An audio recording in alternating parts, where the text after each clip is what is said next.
Gros plan sur le numéro 104, vous l'avez aperçu, Roope Roppanen, le Finlandais. C'est lui qui va s'élancer en pole position de la première course, le 125 Junior Max. Voilà, donc le Finlandais Roppanen, numéro 104 en pole position. Le numéro 120 Jules Bollier, le Français. Mais avant, il y avait le 138 avec le Tchèque Jakub Bezel, mais au niveau du meilleur Français. Alors que regardez l'accident terrible qui est arrivé en pré-finale dans cette catégorie Junior Max. Oh là là, avec plusieurs pilotes impliqués, notamment les Anglais Jack McCarthy, le Néo-Zélandais Dylan Drisdale et Axel Charpentier également, l'Anglais. Le numéro 171 là tout en rouge, vous l'avez aperçu. Même si c'est derrière Jack McCarthy qui vient se cracher violemment avec la barrière pratiquement qu'il a heurté de plein fouet. Mais Charpentier, il est bien au départ, il est bien en deuxième ligne, donc il n'était pas trop impliqué finalement. Donc Roppanen, Venturi le Français, Charpentier, Thomas les Anglais, ils sont là. Collet, le Brésilien, attention à Cao Collet, car c'est un outsider et c'est peut-être un des favoris de cette course, car Rubens Barrichello en parlait en privé que Caio Collet était peut-être la nouvelle petite merveille du karting brésilien et donc peut-être des sports mécaniques à venir. Donc on va voir, Collet, il a le numéro 141. Voilà, allez, c'est parti, la première des courses, 15 tours au programme et on va voir donc quel va être le premier vainqueur. Alors qu'attention, pour certains, ça va évidemment un petit peu large, départ lancé, ça vous connaissez. Et le premier leader, c'est bien Roppanen, qui était donc en pole position. Et il est suivi par Charpentier. Donc ceux qui étaient sur la ligne intérieure ont pris l'avantage. On va essayer de voir si on voit Venturi, le Français, Dossard 158. Oh, bah Charpentier, là, qui perd 4 places d'un coup. Ah, il était 1 ou 2, et puis là, il n'est plus que 5. Ah oui, il y a un petit train là qui lui est passé devant, alors que derrière, on s'accroche. Dommage. Avec le 144, là c'est le Hongrois Zombor Kovacs qui repart mais bien handicapé. Oh, Jules Bollier, quel dommage. Numéro 120, le Français, impliqué avec ce contact où on retrouve toujours notre ami Charpentier. Non français mais c'est bien un pilote anglais. Et là c'est dommage. Et puis là deux autres pilotes qui sont impliqués également.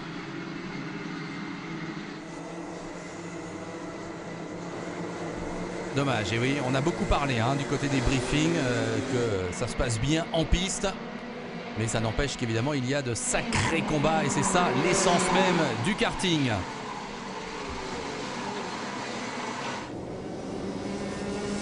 Alors attention parce qu'il y en a un qui s'invite à la fête, c'est le numéro 111, Mathias Ramirez Barreiro, un pilote américain. Il était parti en 4e ligne, alors que là, Venturi, il est là, voilà, il a peut-être laissé passer un peu l'orage du début de course. Et Venturi arrive en 3e position alors que devant, eh bien, c'est Collet justement à la bataille avec Ramirez Barreiro. Voilà, donc Collet et Ramirez Barreiro. Et derrière, maintenant, nous avons Florian Venturi, le Français, en embuscade. Ouais, les 3 premiers qui ont fait le trou. Alors, ça ne passait pas complètement là pour Scott Simmons, l'anglais numéro 106. Retour en tête et Venturi incontestablement qui semble revenir. Le 168 c'est Harrison Thomas, autre anglais.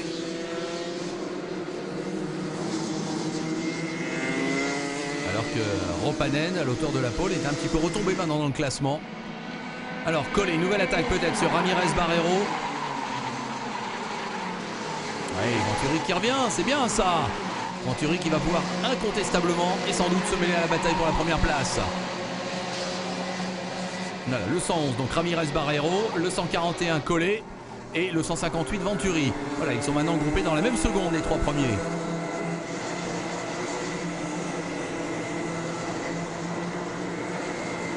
États-Unis, Brésil, France. Et un petit peu plus loin d'autres pilotes comme Scott Simmons, l'anglais. Retour en tête, oui, là incontestablement. Et changement de leader avec Collet qui reprend le meilleur. Et Venturi en profite. Voilà, d'un coup, Ramirez Barreiro passe de la première à la 3e place. Et puis derrière, un deuxième groupe avec 4 pilotes. On sent quand même que c'est Florian Venturi qui est le plus rapide dans les 3 premiers.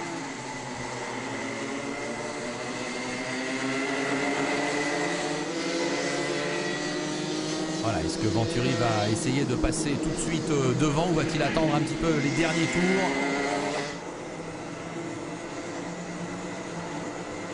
Ouais, Venturi qui doit quand même un petit peu se méfier de Ramirez Barreiro derrière lui. Est-ce que les 4 derrière n'auraient pas tendance à revenir un petit peu sur eux? Oui, incontestablement, attention un petit peu large. Allez, toujours Caio Collet qui est devant. Et oui, on approche de la fin de course là. Si Venturi veut passer à l'attaque, il ne faut pas qu'il traîne. Et d'ailleurs, c'est fait, voilà. Florian Venturi est devant. On l'a bien vu, c'est bien le numéro 158 qui est devant. Et tout le monde s'est regroupé derrière. Donc là, il va falloir rester concentré. Toujours Ramirez Barreiro maintenant deuxième, puis Collet troisième. Ah oui, il se retourne Florian Venturi. La menace, elle existe de la part de Ramirez Barreiro. Oh là là. Ça va être l'arrivée, Venturi qui bloque un petit peu, mais c'est normal, tout le monde ferait la même chose. Derrière, les bagarres qui ont lieu jusqu'au dernier moment. Avec Collet qui a perdu la 3e place. Ah oui, là, Caio Collet, le 141, il est retombé à la 5e place. Le voici. Tout est à refaire s'il veut aller chercher le podium. Il est par exemple derrière Harrison Thomas, le 168. Ah, est-ce qu'on aurait une victoire française pour cette première grande finale de ces grandes finales justement mondiales Rotax Max Challenge? Et c'est fait, Florian Venturi qui s'impose. La Marseillaise va pouvoir retentir ici à Portimao. Alors Venturi, Ramirez Barreiro et Collet qui finalement a bien repris la 3e place devant Simons et Thomas. Et Ropanel, le poleman, se contentant de la 6e place alors que Jules Bollier est bien remonté quand même 8e. Mais dommage qu'il y ait eu cet accrochage en début de course. Florian Venturi donc vainqueur ici à Portimao. Ah, je suis ultra heureux, la course elle a été intense. J'ai eu un dépassement, la chance, je pense le dépassement de la victoire. Au bout là-bas, au premier virage, quand j'ai doublé à l'extérieur. Après j'ai essayé de négocier les bons virages et je suis content.